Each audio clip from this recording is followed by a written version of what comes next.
I got a question for you today about crypto, and this is vital.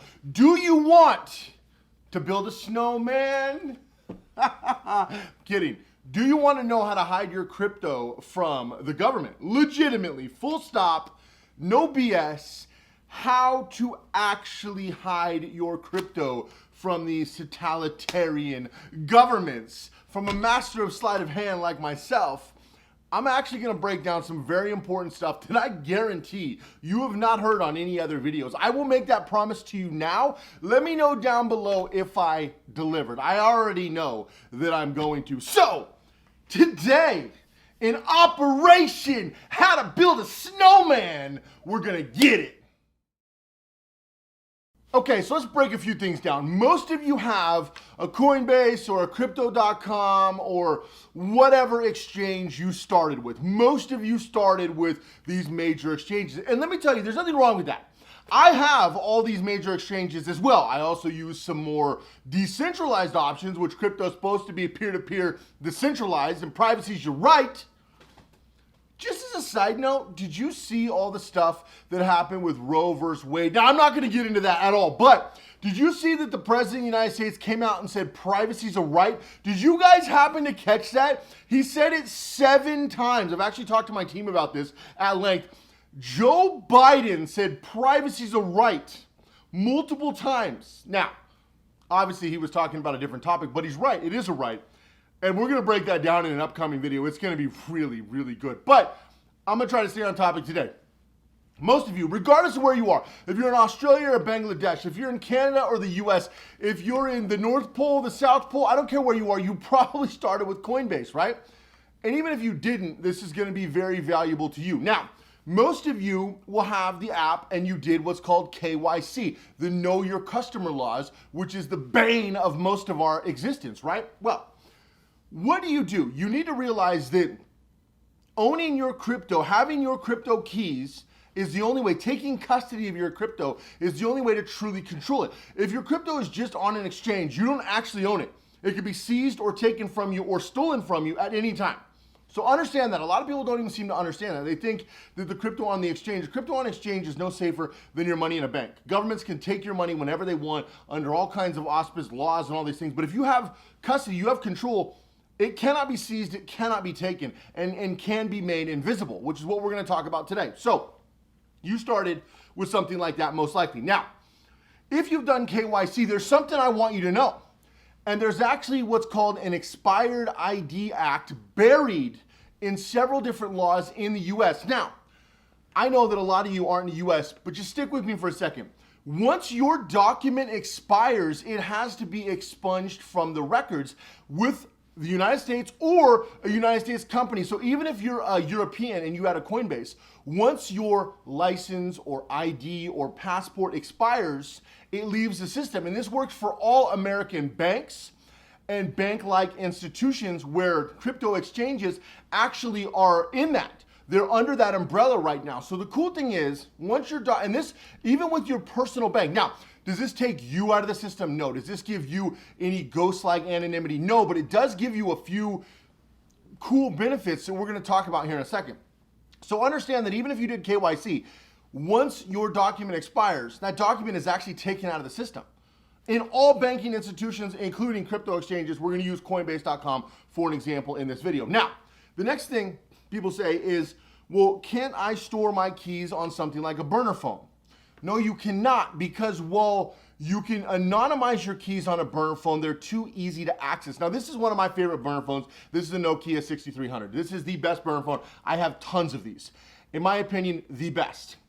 It's just a basic 4G phone. This is actually the main phone I have with me at all times. At all times, this is the best phone. This is one of the most locked down phones, period. With the exception of like a black phone, this is one of the most locked down phones. Now, I had to do a lot of work to do that. If you guys are interested, I can do a dedicated video on how I make my burner phones locked down. It allows me to keep them longer, but ultimately a burner phone's a burner phone. That's not important. Do not put your keys on a phone. So we need to talk about the keys and how we structure this. The first thing is, if you have KYC, what you need to do is create a corporate account. Now, the ultimate thing is, becoming a ghost is vital. And you guys know that I talk about this in every single video because it is vital. having your crypto anonymous and running it through a corporation, just the tax benefits alone. In fact, I would say probably 80% of my clients, just the tax benefits in a couple of months alone pays for the program, which is insane. And it's actually something I didn't think about when I started the program. But the tax benefits alone you get for becoming a ghost and running your crypto through a corporation is astronomical. But we're not going to talk about tax benefits in this video. We're going to talk about privacy and anonymity benefits. Let's say you had KYC, you switched to a corporate account. Well, now there's a couple of things that myself and my team have been doing to actually structure it to where we can make the trail go cold. Understand that with the crypto exchanges, unlike banks, it's actually easier to make a trail disappear with banks than crypto exchanges because of the way the blockchain works, because of when you go through the KYC process, it is locked in the blockchain, which is what I've been telling you guys about Web3. It's early stages of Web3 and you'll be locked in there, but it's not a bad thing because you can make the trail go to nowhere, basically. And once you create a ghost business with a ghost card, start buying your crypto on an exchange like Coinbase, you're set. But you need to understand about your keys, because just having crypto on there is not going to work. So where do you put your keys? We're going to start with that. Then we're going to talk about the anonymity side. Well, for a lot of people, something like this would be a good option. This is an encrypted USB-C drive. This is a good option. So you've probably seen hardware wallets like the Ledger or the Trezor, or there's lots of other. I did a full dedicated video on the best hardware wallets, but what about your keys, right? Well, a good option is these keystones, which I have a handful of them that I really, really like. And what this does, you can open it and you could put your 24 words in here, and in here, you can take this and put it somewhere safe. Now, do you put this in a safety deposit box?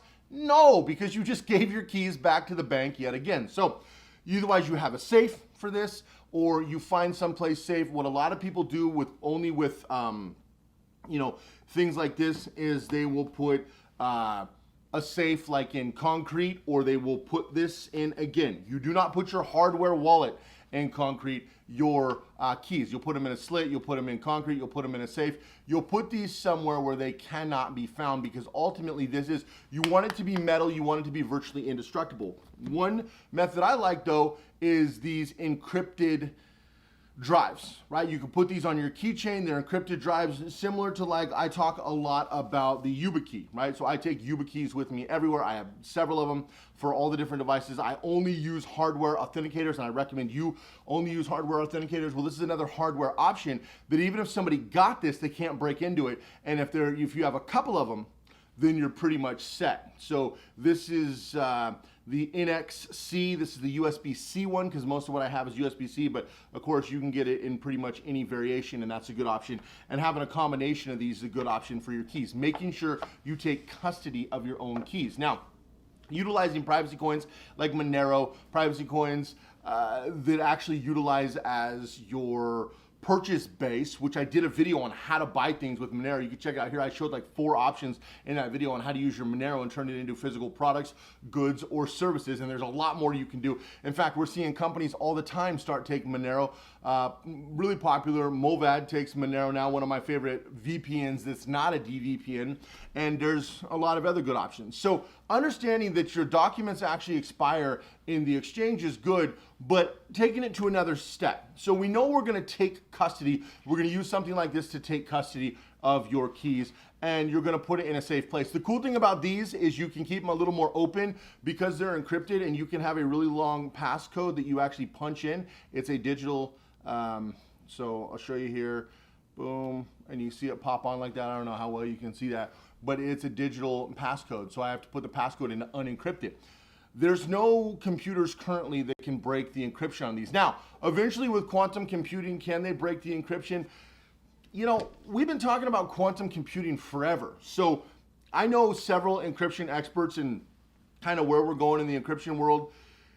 Maybe, but again, as encryption levels up, as these level up, the ways to break them levels up. So it's kind of like, it's almost like the keeping up with the Joneses. But right now, these really aren't able to be broken, and it allows you to keep your keys handy so you have custody of your coins. Now, when you have coins in an exchange that is controlled by a government, and make no mistake, all exchanges that do KYC are controlled by a government.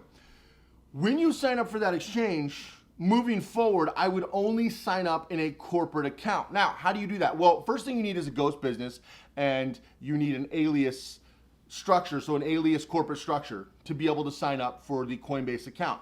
What you can do is a registered agent officer to actually go through the KYC process. So what we've been structuring at PrivacyX is different registered agent officers that we're working with to go through the KYC process because they're an officer of the corporation, but they're paid as a contractor. We're able to structure this in your articles of origin, in your operating agreement, in your corporate documents. And so they're able to go through the KYC process. It makes them the front man officer, and then it allows you to take custody of the crypto because you're the majority shareholder in the corporation.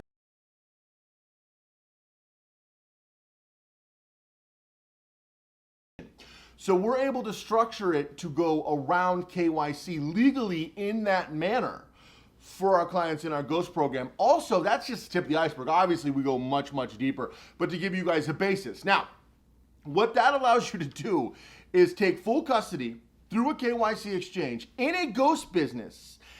That's literally, and then if you use something like Monero, literally, I hate the word impossible, but there is... To break that chain of anonymity is about as close to impossible as you're going to get, unless you have the world governments coming after you, full stop, with everything they got. That's literally the only way they can break that chain.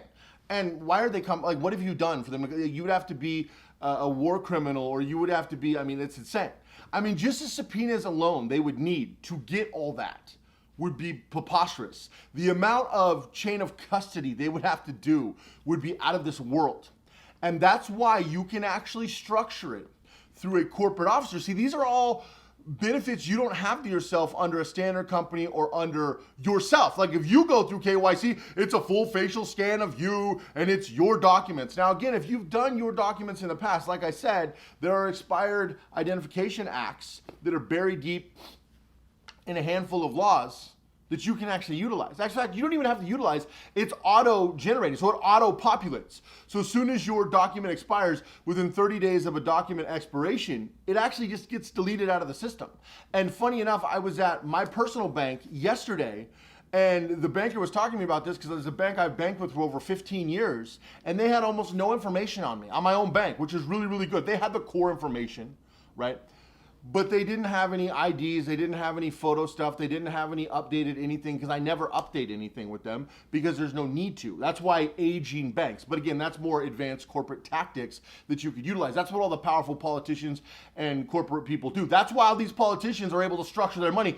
To put it mildly, that's how Vladimir Putin, it's a small scale, he went much deeper, but how oligarchs and people like that are able to structure their money. This is the entry point, but we go much deeper in the Ghost program, obviously.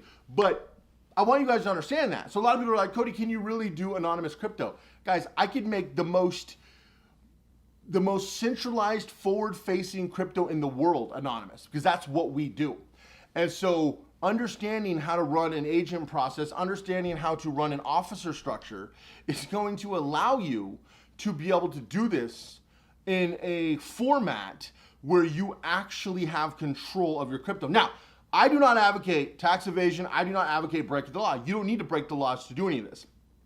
I do advocate keeping things above board, but I also don't advocate governments breaking the law against us, me and you. Privacy is a right, and it's a right that needs to be protected. And while as a citizen, unfortunately, I do have to pay a large amount of taxes because I'm a successful individual, and you potentially have to pay whatever you have to pay in taxes, I will state that I pay my taxes. I pay a lot in taxes, and I don't break any laws for myself or my clients, but I help clients disappear every day and become ghosts and utilize their right to privacy, but also understand that the government doesn't have the totalitarian rule set that they pretend to have. There's no such thing as a ruling class, and if they think so, we need to fight back with action, not with violence and not with words that fall on deaf ears, but action. And this is action. PrivacyX, we take action against the fight of tyranny and these ridiculous laws and these totalitarian governments, and we stand up for our freedoms because your privacy is your freedom. Make no mistake, your privacy is one of the fundamental founding keys of your freedom. You give everything away with the social credit scores, with Web3 tracking you. If you end up in a centralized situation, which is what all the big companies and governments want. Now, obviously, the cool thing about Web3, as I've stated multiple times, is with decentralized peer-to-peer, we have the ability to do whatever we want back and forth with just us. But the big companies are not going to go peer-to-peer decentralized. They're going to go fully centralized and locked into Web3. So this is our chance right now to kind of shift the conversation, shift the way and the direction of where things are going, especially in something like crypto, which is going to be the founding principle of freedom for most of us, not giving governments full control of the monetary situation in all countries. In fact, a lot of countries are just giving up and saying, I'll just make my currency Bitcoin or some other crypto. I mean, there's talks right now. You've seen in Africa, there's a couple places that have made or are making Bitcoin legal tender. We've saw talks, you look at what they're doing in Panama, you look at what they're doing right now. They're having a council in Pakistan. They just reversed a bunch of laws, including ICOs in South Korea. People are starting to wake up to the fact that this is vital and countries don't want to miss out. It's why the United States is so kind of so in and out on what they want to do, because they understand if they regulate it too hard, it's going to put them 9 pegs back and it's actually going to cripple the dollar. So you have them right where you want them. You just need to take action. Anyway, appreciate you guys checking this video out. I told you that I would deliver. I guarantee you've never heard about that structure and to do it. If you want us to help you with that entire structure, break it down step by step and do it for you, you can check out the first link down below. But I just wanted you guys to start thinking about this. I want you guys to understand that there is action. And the reason I made this video, more than anything, is because one of the most popular comments I get is, it's too late, it's over. People feel defeated and helpless. And I see these comments hundreds of times a week, and it's actually kind of heartbreaking. I see these, and I could barely respond to them because I'm like, I don't know how to talk to somebody who feels defeated and feels broken from the government system. Because we can fight back, we can take action, and we can win, but it takes all of us pushing back, rising up, and making our voices heard, and making our actions apparent, making them understand that crypto's here to stay. We're going to keep investing in it.